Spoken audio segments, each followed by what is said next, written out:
He's running for Vermilion Parish Sheriff, faced off last night in a forum. Lance Broussard, Preston Summers, and Eddie Longlinay spoke about the chances they would bring, the changes that is, they would bring if they get the job. News 10's Guy Price shares what these candidates had to say about the position they're vying for.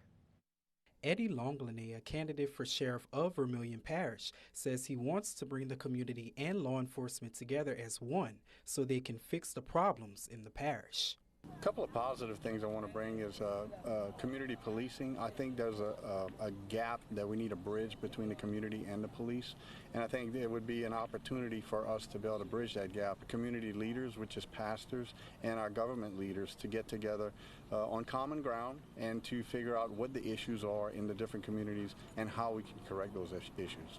Preston Summers, a candidate, says he is focused on the youth and police being more engaged with each other and wants the youth to see that following the rules is great for everyone. School resource officers is one of my priorities. I also want to bring more interaction between youth and law enforcement. We have a Nehemiah Project, Boys and Girls Club, Vermilion Reach. There's all kinds of organizations that we can utilize to improve interaction between the youth in this community and let the youth growing up see that law enforcement is good and that playing by the rules is good for everybody in the parish. Kevin Williams, a pastor at St. Mary Congregational Church, says it touched his heart to see the community come out tonight and says he is thankful to have been a part of the forum. It means a whole lot. The reason why it means a whole lot to me is because this is St. Mary Congregational Church, but it's a historical church, given the fact that it's a national registered landmark. Bringing all of that here to today and being relevant in the community, still trying to make things better, still working hard, not just in the religious sense, but in the real world sense. So being able to host this, being a part of this group, it just feels so good. Jessica Matthews was at a loss of words for how amazing the forum was and urges black voters to vote in the upcoming elections. Awesome. As God-fearing, lost of words, but it was an awesome thing that was done tonight. Black Voters Matter. It's all about us. Go out and vote. Make your word count. Yes, make your word count. Meanwhile, this morning, a Kaplan man is in jail after Lafayette police say he tried to meet up at Girard Park with a 14-year-old he met online. However, that 14-year-old was actually a member of a child predator catching group. They're called Louisiana Dads Against Predators. They say the man planned to meet up with this 14-year-old. They were portraying online at the park. That's when police were notified. Detectives began an investigation and arrested 26-year-old Deshaun Collins. Now, he's charged with felony indecent behavior with a juvenile and felony computer-aided solicitation of a minor. A body was found in Rapides Parish yesterday. The sheriff's office is now investigating that death. A resident of Boise called police last night to report what appeared to be the body of a man. Officers say the body was heavily decomposed. We're told more details will come from the autopsy report out of the coroner's office, of course. There is some controversy surrounding a candidate's campaign sign, Ricky Hardy, who is running for District 1 on the city council. He recently got a cease and desist letter about the public library logo on his campaign sign. As News 10's Rodrika Taylor reports, Hardy says the logo is to show his support for a new library on the north side of Lafayette. Ricky Hardy's campaign sign has the Lafayette Public Library System logo on it. According to an assistant with the city attorney, he did not have permission to use it. Given all the controversy with the library not being built on the north side of town, I felt that the cease and desist letter was an attempt to shut me up.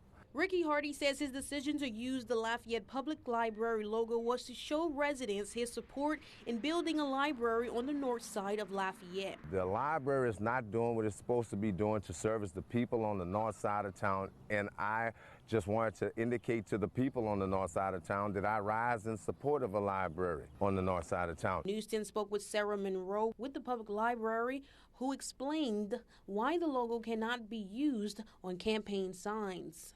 As part of Lafayette Consolidated Government, we have very specific rules and policies surrounding political activities. And as the Lafayette Public Library, we're not allowed to endorse any specific candidate. The logo's use is reserved for the Lafayette Public Library and any condoned collaborations, partners, or things like that. Hardy says he had nearly 75 signs with the logo, but he is willing to make changes. Any solutions or any remedy that we can find, I would love to meet with the attorney just to let the attorney know how I feel and why I did what I did. In Lafayette, Roderica Taylor, KLFY News 10. So take a look at this. A severe thunderstorm Crowley Friday left one person in the hospital after this Taco Bell sign fell on their car in the drive-thru. Wow. The sign crushed the back seat of that vehicle, leaving the driver just inches away from death. Fortunately, they survived. Police tell us the driver was trapped inside the vehicle but was able to be rescued. Meanwhile, Louisiana shrimpers say imported shrimp is driving them out of business. They're even calling for a disaster declaration for their industry. Here's more on that call to action. I'm older than I've ever been. I have to work harder than I've ever worked, and I make less than I ever made. In 2022, almost 2 billion pounds of shrimp were imported into the U.S., according to the Louisiana Shrimping Association. They estimate that Americans consume about 1.5 billion pounds of shrimp per year. These numbers have caused a major undercut in shrimp prices, causing many shrimpers to drop their prices to under $1 a pound. The price of everything that you buy is going up exponentially, 4 or 5 times the cost, and what we're selling is a quarter of what we used to sell it for. And with the money not adding up, many of the 15,000 Louisiana shrimpers are simply giving up. There's a lot of people that's in dire need of trying to make some money and produce some income, and right now with the low prices of shrimp, we can't afford to even go out. So. But money isn't the only problem. According to State Representative Ray Garofalo, there are also health concerns. He says the U.S. inspects just 2% of all imported seafood, a number that needs to be increased. The EU tests about 50% of the shrimp that go in. Japan tests about 18%, and Canada tests about 15%. So for us, we want to make sure that the United States is doing at least what those countries are doing to protect the citizens that are eating these shrimp. The association is now asking for the government to step in and create regulations on imports to save the local shrimp industry. The best case scenario is that we get a cap on the imports. Give us some leeway. It's something that we've been screaming for years. When you bring in 2 billion pounds and you only consume 1.5 billion, you got 500 million pounds sitting in cold storage, and that's not good. While speaking about a call to action, crews are said to be making progress battling this Tiger Island fire. In Beauregard Parish, crews have been fighting the flames for nearly 3 weeks now. It's about 71% contained. That's according to the State Department of Agriculture and Forestry, at least as of yesterday. Other smaller nearby fires are also becoming more under control. Remember the state burn ban. Remember that now. That remains in effect. And here's something that has been on the books for a while. Schools with a teacher shortage and low pay.